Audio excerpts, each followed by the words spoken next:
तो आज हम जिस कहानी की बात करने वाले हैं वो एक ऐसे परिवार की है जो एक नए घर में जाता है और फिर एक बहुत ही पुराने और डरावने राज में उलझकर रह जाता है। कहानी की शुरुआत होती है एक भयानक तूफानी रात से। जरा सोचिए, बादल गरज रहे हैं, बिजली कड़क रही है और नदी का पानी इतना बढ़ गया है मानो पूरे गांव को निगल जाएगा। और इसी डरावने मौसम के बीच एक परिवार एक अनजान जगह पर एक नई जिंदगी की उम्मीद लेकर पहुंचता है।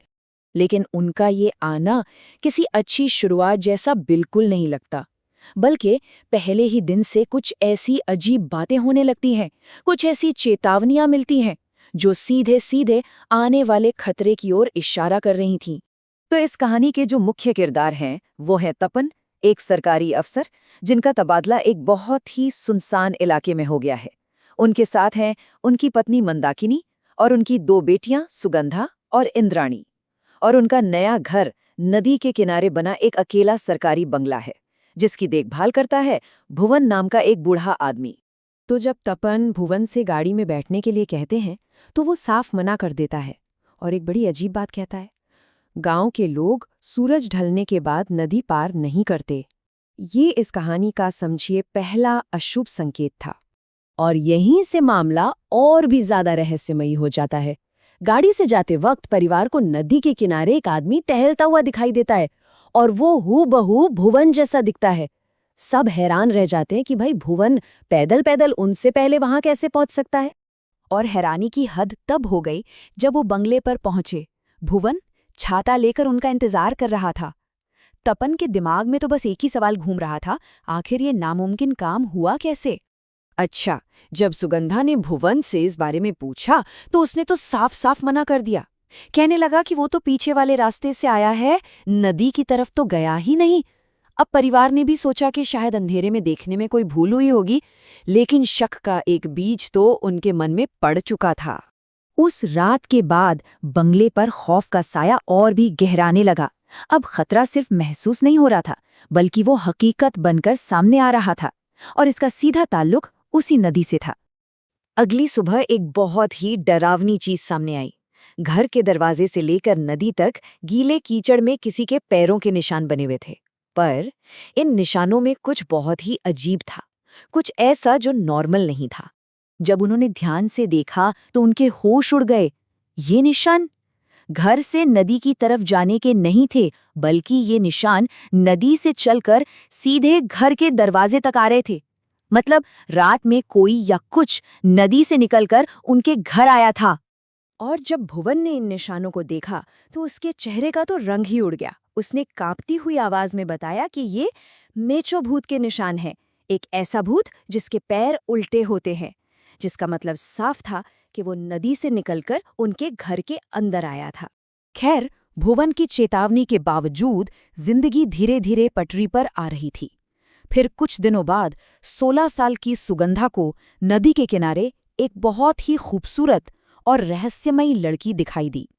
उसकी आंखें बड़ी बड़ी थी, उनमें काजल लगा हुआ था और उसकी मुस्कान ऐसी थी कि कोई भी उस पर मोहित हो जाए। सुगंधा ने उससे बात करने की कोशिश की, लेकिन उस लड़की ने बस एक अजीब सा सवाल पूछा, मुझे मच्छी दोगी? और इससे पहले कि सुगंधा कुछ समझ पाती या जवाब दे पाती, वो लड़की पलक झपकते ही हवा में गायब हो गई। तो अब मीचो भूत सिर्फ कोई कहानी या पैरों के निशान नहीं रह गया था, वो सीधे सीधे सुगंधा के पीछे पड़ चुका था। और इसके बाद जो हुआ वो एक ऐसा भयानक पीछा था जिसने सुगंधा की रूह तक कंपा दी। हुआ यूं कि एक शाम सुगंधा बाजार से मछली लेकर घर लौट रही थी और अंधेरा घिर चुका था। जैसे ही वो नदी के पास पहुंची, अचानक हवा में सड़ी हुई मछली की एक बहुत तेज बदबू फैल गई और फिर उसे महसूस हुआ जैसे कोई परछाई उसके साथ साथ चल रही है। तभी उसके कानों में एक डरावनी फुसफुसाहट गूंजी। ये वही आवाज थी, वही सवाल जो उस लड़की ने नदी के पास पूछा था, मुझे मच्छी दोगी? सुगंधा ने डर के मारे अपनी रफ्तार तेज कर दी, लेकिन वो आवाज अब गुस्से से भर चुकी थी। इस बार वो एक धमकी की तरह सुनाई दी, तुम मुझे मछली नहीं दोगी? उस आवाज में एक अजीब सा जंगलीपन था। बस इतना सुनना था कि डर के मारे सुगंधा का दिमाग सुन्न हो गया। वो सब कुछ भूलकर चीखते हुए घर की तरफ भागी और दरवाजे पर पहुंचते ही बेहोश होकर गिर पड़ी। जब उसे होश आया और उसने अपनी माँ को सब कुछ बताया तो उन्होंने इसे उसका वहम समझकर टाल दिया। लेकिन कहानी का अंत एक ऐसे भयानक सच के साथ होता है जिसने उस परिवार की दुनिया हमेशा हमेशा के लिए बदल दी। एक ऐसा सच जो किसी के भी रोंगटे खड़े कर दे।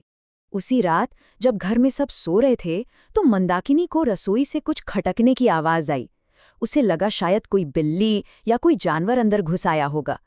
वो आहिस्ता आहिस्ता देखने के लिए रसोई की तरफ बढ़ी, लेकिन रसोई के अंदर का नजारा देखकर उसके पैरों तले जमीन खिसक गई। वहां सुगंधा खड़ी थी। उसके हाथ में एक कच्ची मछली थी जिसे वो आधा खा चुकी थी। उसका पूरा मुंह और कपड़े खून से सनेवे थे और उसकी आंखों में एक ऐसी जंगली चमक थी जो किसी इंसान की नहीं हो सकती थी। जब मंदाकिनी ने घबराकर पूछा कि वो ये क्या कर रही है, तो सुगंधा के मुंह से किसी और की आवाज निकली, एक ऐसी डरावनी आवाज जो उसकी बेटी की तो बिल्कुल नहीं थी। उस आवाज ने कहा, इसने मुझे मच्छी खिलाई, अब मैं इसके साथ रहूंगी। मेचो भूत जीत चुका था।